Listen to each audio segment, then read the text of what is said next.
Okay, alright. Update po tayo sa Kim Pao ganap for today, guys. Update po tayo, ha?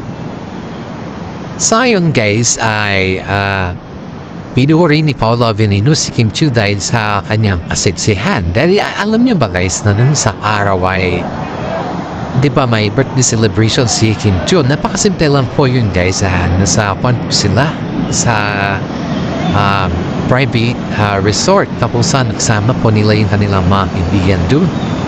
Tayo din dito sa ating mga legit na sources ay grabe yung eksena doon, guys. Grabe yung pakilig factor, grabe lahat, guys. Halos kitang-kita mo yung kakiligan ng mga kasama nila, kasama rin yung mga fans sila na sumusubaybay sa kanila, guys.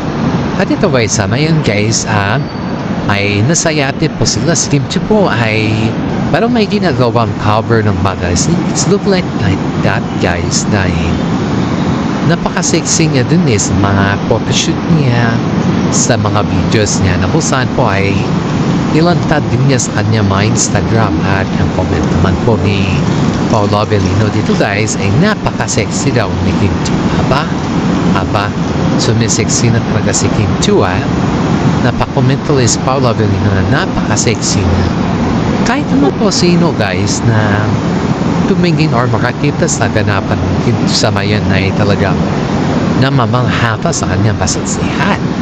Marami naman po dito ang mamahangat talaga kay Kim Chiu at hindi lamang po si Paolo Avellino. Ito na naman yung ganap niya dun, guys, ang dami talaga mga videos or mga pictures na nakuhaan dun kay Kim Chiu. Siyempre, kitang-kita mo or lantaran kasi yung kasiksihan ni Kim Chiu dun, guys, Kaya wala po tayo masasabi, kundi tama po naman si Paolo Avellino. Sa ngayon, guys, sabi daw ni Paolo ay lalo daw siyang nainap kay Kim Chiu dahil nakikita niya talaga yung mga photoshoots or yung mga videos na pinupost ni Tito Pero. In fairness, habang nasa-shoot po siya sa yate ay kasama din po niya dyan si Paolo Avellino, guys. Kaya huwag po tayong kurap dahil hindi naman natin nakikita mga videos na kasama si Paolo Avellino. Pero si Paolo din po ay siya yung kukuha sa kanya ng video, kaya hindi po natin siya makikita sa kanyang video. Aba, mami ni Paolo, guys, humihingi na ng ako sa dalawa. Aba, siyempre naman, guys, kahit naman siguro sino lahat naman ang mga lola at lolo ay kapag nagkaedad na yung kanilang anak ay humihingi na talaga sila ng apo. Kaya nila Paolo Avellino at saka si Kim Chiu, guys, si mami po ni Paolo ay humihingi na po ng apo kay Paolo. Siyempre, iba naman yung galing kay Kim Chiu, iba naman yung tambalan nila Paolo at saka si Kim Chiu. Iba naman yung kay LJ, diba? Kanya naman talaga, guys, may iba-iba. Siyempre, pagbigyan mo na lang yung matanda dahil ang buhay naman ay weather lang. Hindi mo alam kung kailan ka mamamatay at kung hindi mo alam kung buhay ka. Hinihingi na po yung apo kila Paolo Avellino at saka si Kim Chiu, ayon dito sa ating legit sources, ay dahil para kasing sa sobrang project o sa sobrang busy kasi ng dalawa, parang hindi kasi nila yung bang wala sa plano, hindi naman sa wala sa plano, guys, pero parang malayo pa kasi yung sa kanila yung tinatawag na engagement or yung kasal pa. Pero yung dalawang parig na parents, both side nila, guys, ay humihingi na sila ng apo sa kanila. Ay ito na naman si Kim Chiu, guys, sabi sa kanya patapusin lahat ng mga projects kung anong meron sa kanila sa ngayon. And then, after that, ay siyempre sigurado tayo din. Aba, talagang gusto nila yung tambalan nila tungkol sa si Paolo Avellino, guys. Talagang gusto na nila. Aba, siyempre, ito naman si King Yae. Dami pa kasi nilang mga project, guys. Kaya, siyempre, ikaw naman, artista na sikat, mas mauna mo na yung mga project bago ng mamamayan. Kasi nakapagkintay ng mga mamayan, di ba? Sabi naman ni Kim Chiu, patapusin lahat ng Manila project. And after that, doon na sila mag-start ng tinatawag nilang family moment pa yung bumuon sila ni Paolo Avellino. Aba guys, nagsisales pala ito si Paolo Avellino doon sa kasama ni Kimi doon sa yate akala lang natin hindi ito nagsisales dahil kapag tinitignan mo kasi si Paolo parang dead man lang sa kanya yung nakikita mo, parang she's not aware of everything na yung bang pakiramdam mo ay okay lang, parang ganun. Pero in fairness si Paolo Avellino talaga ay selos ni selos. Hindi lang natin nakalain na ganun pala siya magselos. Pero siyempre, galamay naman ni Kim Chiu yung pagsaselos si Paolo. Alam niya naman at saka ramdam niya. Kaya tuwing nagsaselos si Paolo guys, ay tinitignan na lang siya ni Kim Chiu, tinitignan na ng maayos at yan ay nilalambing niya. And siyempre naman, kahit naman siguro sino magsaselos niya, sa ganda pa naman ni Kim Chiu. Itong mga fans sa atin guys, may isang actress na feeling fans sila Kim Chiu, pero pagdating naman sa mga comment factor guys, ay siya yung number 1 na nagko-comment ng mga negatibo. Yun yung para sa atin bilang isang fans, yun yung kagalit-galit na eksena pa. Dahil pag ikaw naman ay isang loyalista na fans na Kim Pao, huwag ka naman magawa ng mga bagay-bagay na ikakagalit ng mga kapwa pang loyalista din. Pero in fairness dito guys, lantara talaga yung ginawa niya dahil ang sabi niya, si Paolo Avellino daw, ginagamit niya lang daw si Kim Chiu para sa sarili niyang interes. Aba, wala namang katotohanan niya. Yung nagsasabi mo, actress? Kasi, siyempre, ikaw ba naman to, guys, Itong actress daw na ito, guys, ay pinipilit daw niya na sumama dun sa yate, kahit man lang daw.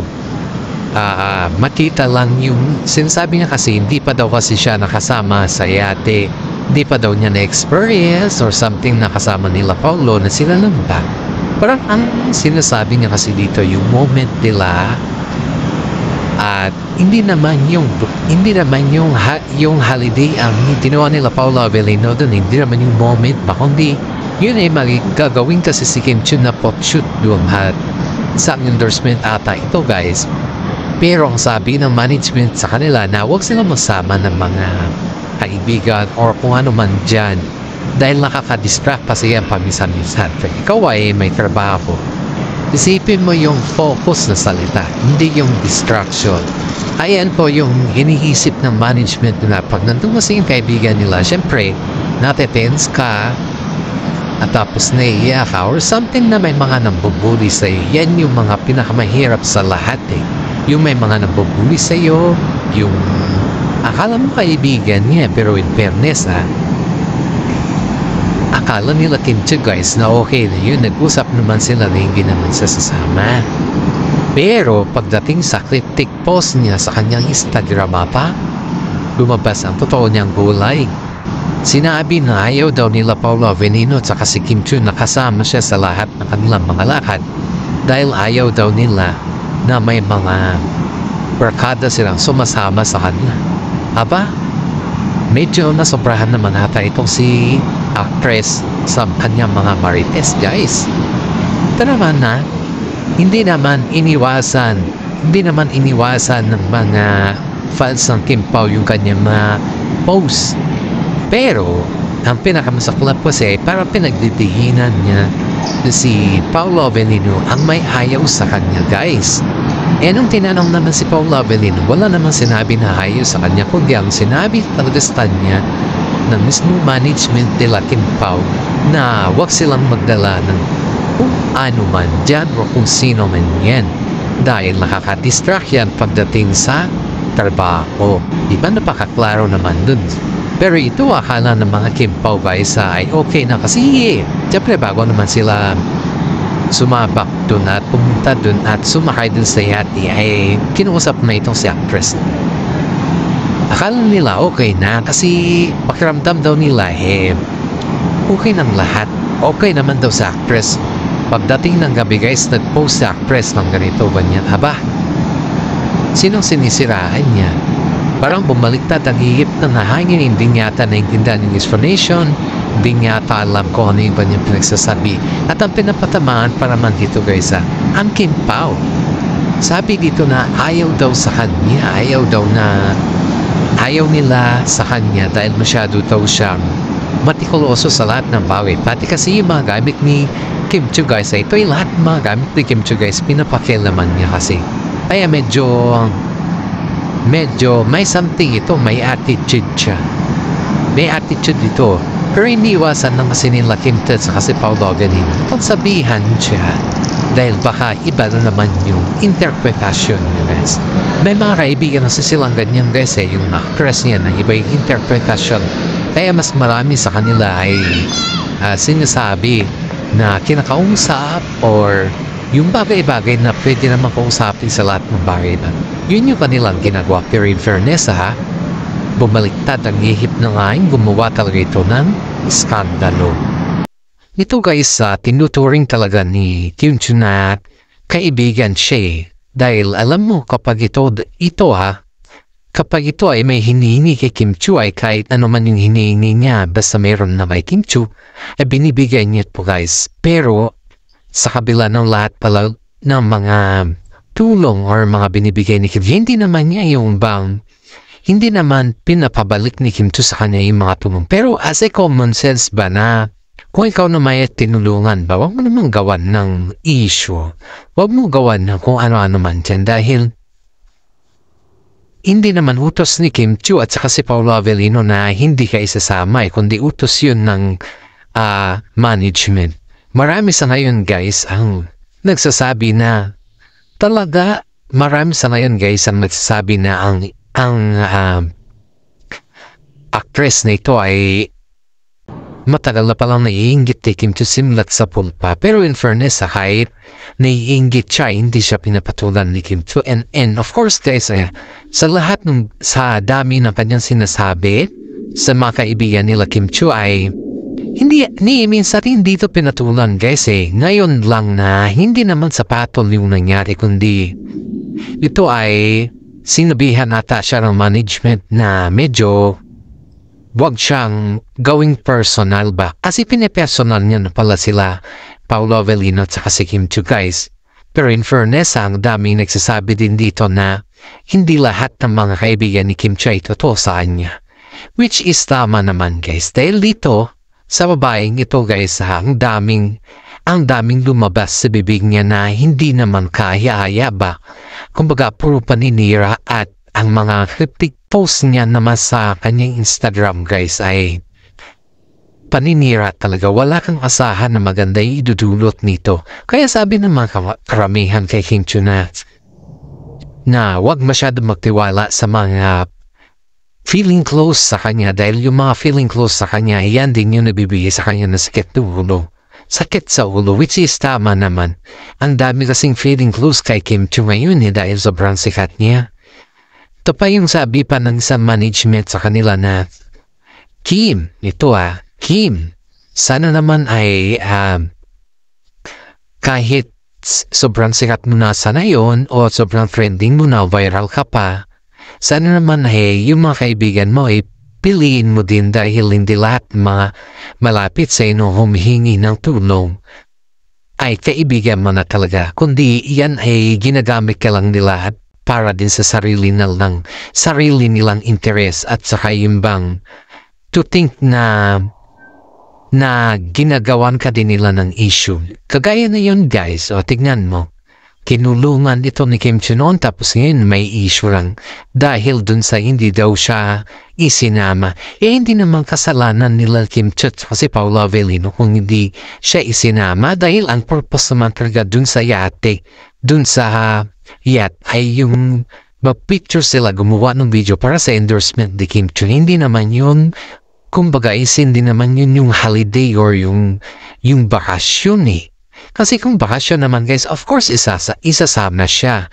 Kaso nga ng project kasi ito, nag-endorse sila, gumagawa talaga sila ng mga pictures para sa magazine. Para sa calendar ba. Pero ito ay hindi, parang hindi siya artista guys kung mag-isip. Parang yung gusto niya talagang masusunod. Ganun siya mag-isip guys. Kaya ang daming sinasabi yung mga tao na, bakit ganito ito mag-isip? Bakit parang hindi niya iniisip na parehas lang naman silang artista eh. Alam din niyo kung ano yung point ng management. Kasi lahat ng mga artista may mga management yan. Kaya maraming mga netizen po ang nagsasabi na medyo dahan-dahan muna si Kim Chiu sa kanya mga kaibigan dahil hindi lahat ng mga kaibigan niya ay totoo sa kanya. Ito pa guys, ayon din dito sa ating mga legit na sources ay si Paolo Avellino ay medyo nainis dito sa actress na to. Kaso nga lang si Kim Chiu kasi huwag mo nang patulan. Ikaw din yung walang isip niya pag pinapatulan mo. Yun yung sagot niya yun yung sabi niya kay Paolo. Kaya si Paolo na po ay nanahimik na. Dahil alam niya pala guys, nung hindi siya talaga sinama, lahat ng mga kaibigan ni Kim Chiu na medyo yung mga simpatya ba, yung negatibo kay Kim Chiu, lahat mga yun guys ay kasama niya. Tapos nagkabandi niya sila. Doon na rin lumabas yung galit at saka doon na rin lumabas yung inggit niya kay Kim Chiu. Aba, naiinggit pala siya kay Kim Chiu, bakit ganun yung kanyang arte? Diba? Kung naiinggit ka, gumawa ka ng mga bagay-bagay na hindi kinaiinggitan. Tsaka gumawa ka din ng mga bagay-bagay na yung bang alam mo, mahalin ka ng mga netizen, di ba? Yan yung katotohanan dito kasi, yung gumawa ka ng bagay-bagay na mahalin ka ng netizen, hindi yung yung mainggit ka. Shout out naman muna tayo guys. Shout out tayo sa mga senior citizen dyan. Alam ko marami kayo dyan guys. Sa mga love pong senior citizen na nanonood at sumusubaybay sa atin. Maraming salamat po.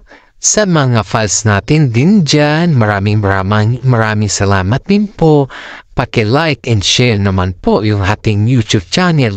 Isang malaking tulong na po to para sa ating lahat. God bless po at ingat po tayo palagi.